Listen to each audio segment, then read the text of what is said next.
group called Friends of Cedar Swamp.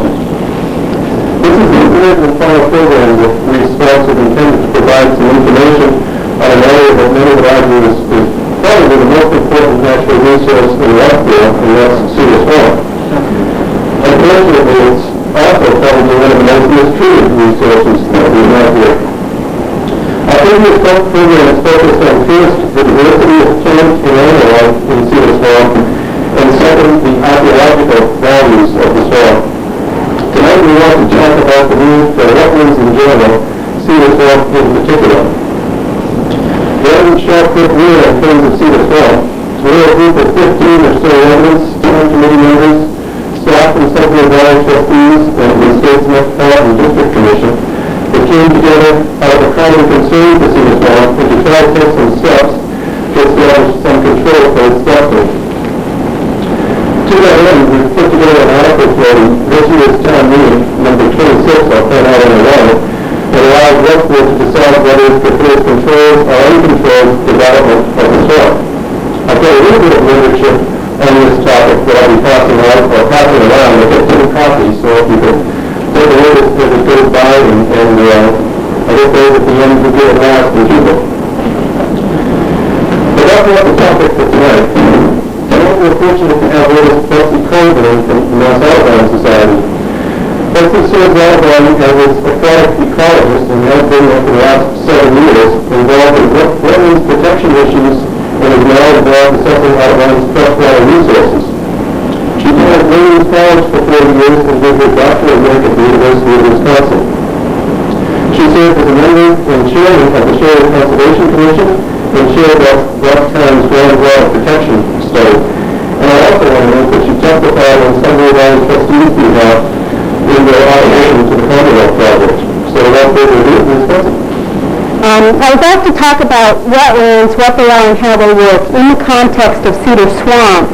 And I'm reminded a little bit of a talk I was asked to give on the same general type of topic elsewhere in the state about a year ago. And when I showed up and was introduced, the person introducing me turned around and said, and now the title of her talk is Why a Marsh? And I was a little bit surprised because that was not the topic I had given them, and I don't feel qualified to answer sort of the ultimate question of why a wetland, or in particular for Westborough, why Cedar Swamp? That's the kind of question that I think is best left to the theologians and the philosophers, and I'm not going to try to answer that for you tonight. But I do hope to give you my feelings about why one might love a wetland like Cedar Swamp, certainly why one might value it, and why one might want to protect it. Okay. And I think there are a few reasons why one might have all those types of feelings towards a wetland such as Cedar Swamp, or wetlands in general. One is the beauty and the diversity that they provide to the landscape.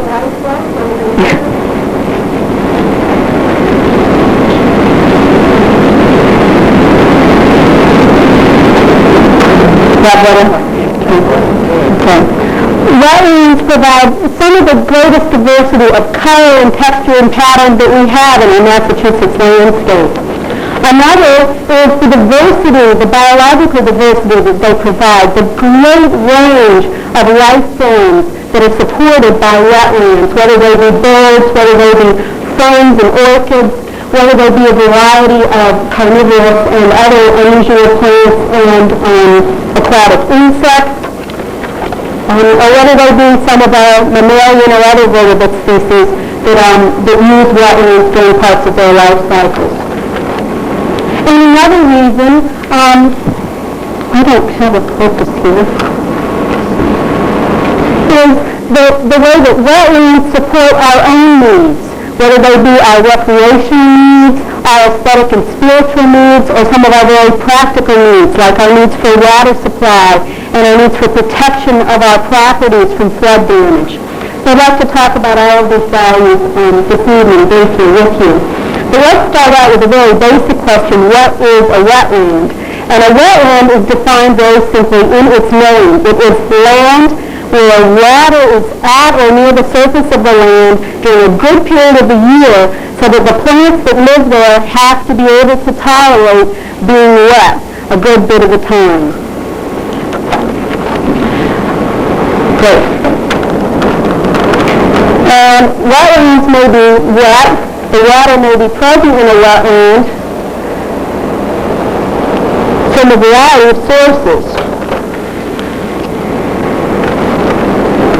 One of them just may be seasonal flooding. Here in New England we have snow in the winter, the ground is frozen, and in spring the snow melts and we get spring rains, and our streams and rivers and lakes overflow their banks. It's a natural process that occurs every year, and this water overflows into the land alongside and helps provide the water that keeps our wetlands going.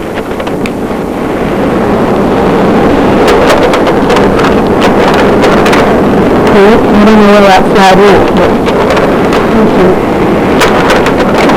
there we go. This is a process that takes place throughout New England every year. Right now, a lot of our streams and rivers, including the Sudbury, are at very high levels already. And yet during the summer, they will return back to just flowing in the main channel, and the area that's completely underwater now will be more or less high and dry. And this flooding pattern determines what plants will be present in the wetland area. Another way that wetlands are wet is as a result of depressions, low areas in the ground where the surface of the ground intersects the groundwater table. So you have either lakes or very often just wet ground that supports wetland plants. Many of our lakes and wetlands in Massachusetts are of this type as well. And then the third row, we're being consistent here, they are backwards, is where you don't have a connection with the groundwater table, and you may not have an overflow from a river or stream or lake, but you have an area where the soils are very tight, where you've got clay or till, a lot of the types of things we have in New England, and in the spring the snow melts and the runoff collect in pools along the water surface and are held there, just like water in a dish, and support the water-loving plants that we find in wetlands.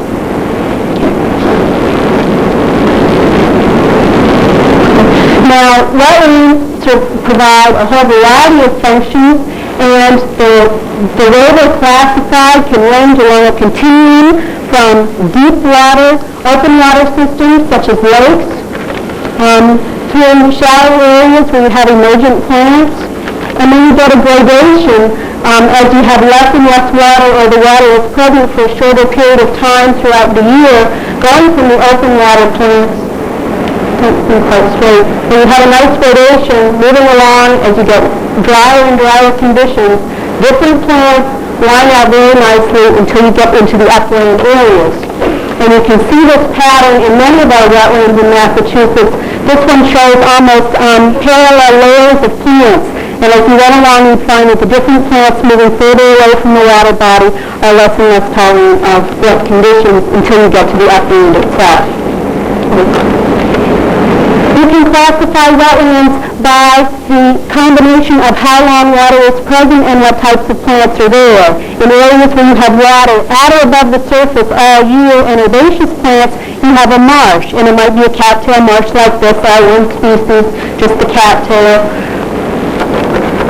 Or we have more and more commonly here in Massachusetts, whole stands of Phragmites, the common reed. Or you may have marshes with a whole variety of different species that like to have water around their roots throughout the year. You have other systems such as wet meadows where they're flooded during the springtime and dry during the summer with water below the surface, and here you have grasses and sedges and a different variety of types of plants. Where you've got the floodwaters overtopping the banks of your rivers and traveling through the forest, you've got floodplain forests, trees that can stand having their roots inundated for a good long period of time. And also in these types of systems, you have another kind of wetland, the vernal pool or temporary pond, an area where water collects, remains for 2 or 3 months, and then dries up. And these systems, because they dry up, can't support fish and serve as habitat for a variety of our wildlife, including a lot of our amphibians, such as spotted salamanders and some of the others, which don't seem able to compete with fish. The fish prey on the eggs, or there are other problems, and they're able to use these systems that are wet part of the year and dry part of the year. They're amphibians that use amphibious habitats, essentially. You can classify wetlands by the types of plants. If you have acid-loving plants, things like leatherleaf and cranberry, or such plants as sphagnum moss, and some of the carnivorous plants, your sunbeam, and your pitcher plants. You have a bog, a very different type of wetland, very unique in terms of the plants and animals that live within it. Well, you have your marshes being invaded, as we see through much of New England, by woody vegetation, by shrubs. Instead of having a marsh, you now have a swamp. A swamp is a wetland that's dominated by woody vegetation. And you may either have a shrub swamp, as you see here, where you might have plants such as wild azalea, or buttonbush, or red oak dogwood and pussy willow. Or you have your wooded swamps, which are dominated by trees, your red maples and your larches. Red maple swamps are the most common kind of swamp in Massachusetts.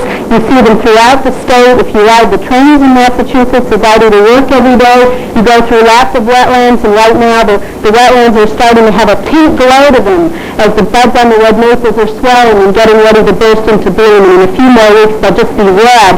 Very parallel to what we see again in the fall when the leaves turn red. Red maples are one of the most spectacular portions of our New England landscape, both with their spring colors and their fall colors. And then, of course, we have the Atlantic white cedar swamp, and that is the type of swamp that Cedar Swamp here in Westborough is. Red maples, as many of you know, tolerate a whole range of conditions. They can go from quite wet to right up on dry hillsides. Atlantic white cedars really like it wet. I was reading in a tree book published in 1900 that this is truly a tree of the swamps. It creeps out into deep water as far as it can go while retaining a foothold upon the land. This is a tree that likes very wet conditions. But it can't have them too wet. If it gets flooded for too long a period of time, it will die out. And you have that situation in portions of the Cedar Swamp where one of the culverts under the railroad was blocked for a period of time. The water level went up and some of the cedars died. Because cedars like things so wet, it's often very hard to get into them except during the winter time. Cedar swamps tend not to be terribly accessible for the most part, except in the winter or sometimes during very dry conditions in the summer. Now, the Westborough Cedar Swamp has examples of all these types of wetlands I've talked about. You have bog communities, and you have marshes, and you have red maple, and you have shrub swamp, but it's known as a white cedar swamp because the white cedar is sort of the largest dominant piece of vegetation around, might say. Now, cedar swamps used to be quite common throughout New England. All these dots here show where cedar swamps used to live.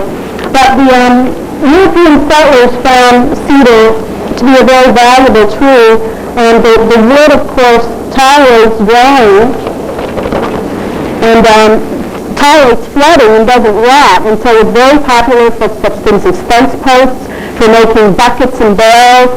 It was a very valuable tree for cooperage, and it was also used very extensively for railroad ties.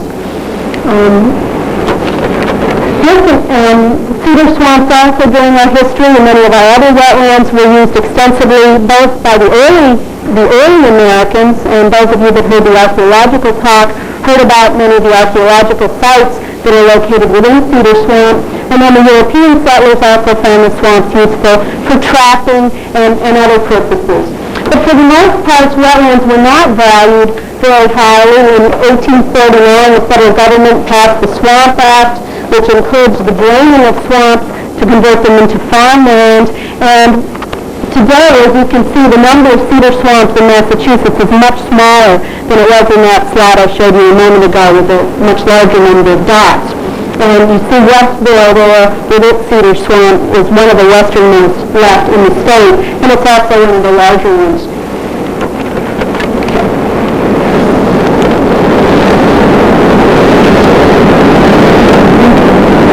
Now, the characteristics of wetlands and of the cedar swamp as well provide the values that we now recognize wetlands serve. We no longer theoretically are draining wetlands and converting them to other things. We're recognizing that they serve very important functions that help keep our society going. And I'd like to talk about some of these a little bit now.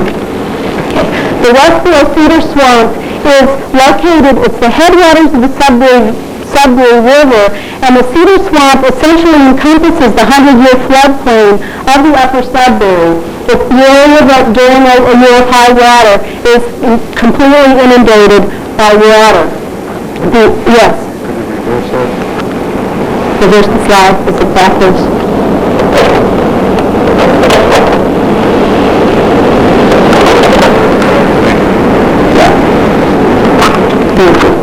Okay. The area of critical environmental concern, I might mention, the boundary of it is the 500-year floodplain, but the swamp itself, the wetland, pretty much follows the 100-year floodplain.